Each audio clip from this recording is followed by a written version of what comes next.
channel. My name is joyiseki. I'm an online therapist and emotional wellness coach. In today's video, I'll be sharing on self-talk. What kind of conversations are you having with yourself? And how can you have better conversations with yourself? Okay, so let's have a good time sharing on this. Remember to like, share, and subscribe.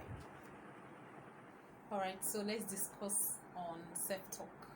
Okay, a lot of times we are aware of the talks we have with people and the ones that people have about us, especially in friendships and relationships. But when it comes to the conversations we are having with ourselves, it seems that we are more unaware, right? Self-talk is just the talk we have with ourselves, the conversations that we have with ourselves. And these conversations could be feelings, could be thoughts, could be words, all right? And self-talk can be negative or positive. Positive self-talk are more motivating and enthusiastic, okay? The negative self-talk are actually demoralizing and demotivating, okay? They can stress us out. They can actually lead to mental health issues. As a matter of fact, one of the causes of depression is negative self-talk. Okay, so it's important what we are saying to ourselves is important, the conversations that we are having with ourselves. All right, I like to say that one of the things we need to know about self-talk is the fact that it can be from our past, the talks we're having with ourselves, because they come from our thoughts. Okay, and a lot of our thoughts are coming from our past. If you're having constant negative self-talk, it could be from having lived in a very toxic environment that was so full of criticism. You were often criticized for how you behaved, for how you spoke, for how you did whatever you did.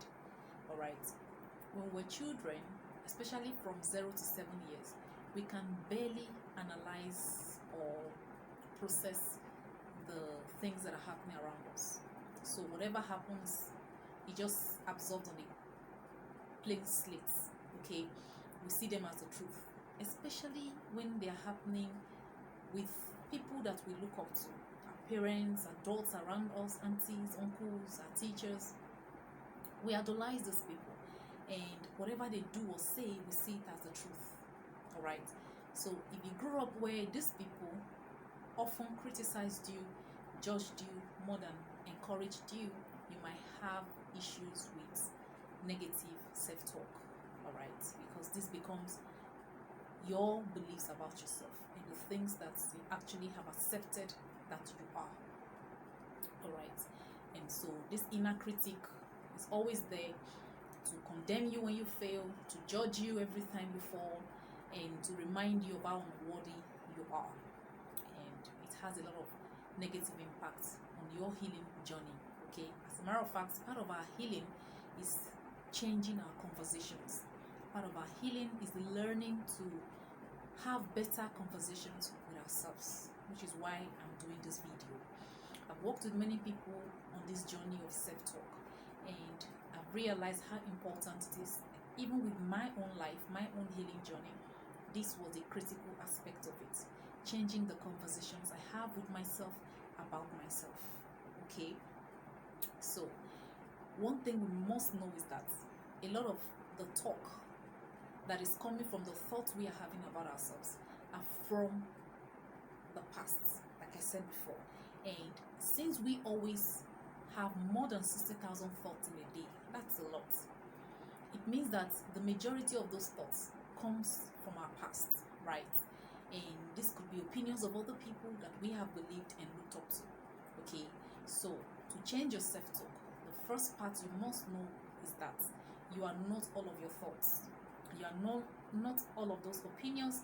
You are not all of those words they said that you have now believed to be your truth. Okay, if you don't know that you are not all of your thoughts, you will continue to believe in these negative thoughts, continue to feel them, and you continue to say them to yourself, and it will have an impact on your mental well-being. Okay, so You are not all of your thoughts. A lot of those thoughts are skewed, they are biased, they are from people's idea of you. So your job as an adult is to work on yourself and bring out the truth. You have to remove the layers of this false accusations about you, the lies that have been said about you, the opinions from people's biases about you, and replace it with your truth. Okay, the truth that you're beautiful, that you're divine, that you deserve goodness, that you are worthy. And you have to know those truths and assert it and affirm it daily until the conversation changes. All right, if you were used to always being told how you cannot do anything because you broke the dishes often, you didn't get maths right at first attempt, you didn't run fast at first attempt, so you were often told how you don't get things right, how you were not fine compared to your friends, how you didn't always just do it right, you might start to believe that you can't do anything. So when it's time for you to try something, you say, oh, I can't do it, so I'd rather not try. And this talk you've been having with yourself about yourself has affected the way you see yourself. And you start to think of yourself as unworthy. Okay, you think that you have to work hard before you deserve acceptance because you worked so hard in the past to be accepted. You worked so hard, you tried so hard to be validated, and so you think of yourself as unworthy without possessions, without particular status and title. Okay, so now you have to change that idea of you. You have to recognize yourself as worthy just as you are right now. You are worthy. Okay, you are enough. Yes, you are enough. You don't have to add or minus anything to be enough. Okay, these are now the new conversations you have to have with yourself. And to recognize your own peculiar self-talk, especially the negative peculiar self-talk you're always having with yourself, you have to observe yourself, observe your conversations, observe your feelings about yourself, observe your thoughts. The more you observe, you're able to become aware of these conversations, you're able to become aware of those thoughts. And so you can note them, you get a note and a biro, a pen, draw a line, negative talks, positive talks. Okay, so recognize them, become aware of them, write them, continue to list them as a sure. Okay, and then replace them with better alternatives, like I can't do it, so let me not try. You can replace with I can try, I can do this. Encourage yourself. All right, I'm not good enough can be I am good and I am worthy. All right, I'm worthy as I am. Very important. Just as you are worthy, you're deserving of blessings, you're deserving of love. Okay, keep replacing them. Tell yourself you're beautiful. If you were often told how ugly you were, how bad your nose was, how big your ears were, tell yourself you're beautiful. With all of these features, you're beautiful. That was somebody else's opinion. What is your opinion about yourself? You have to have the right opinions about yourself to be able to transform the conversations you are having with yourself. Okay, and whenever you fail, tell yourself I'll try again.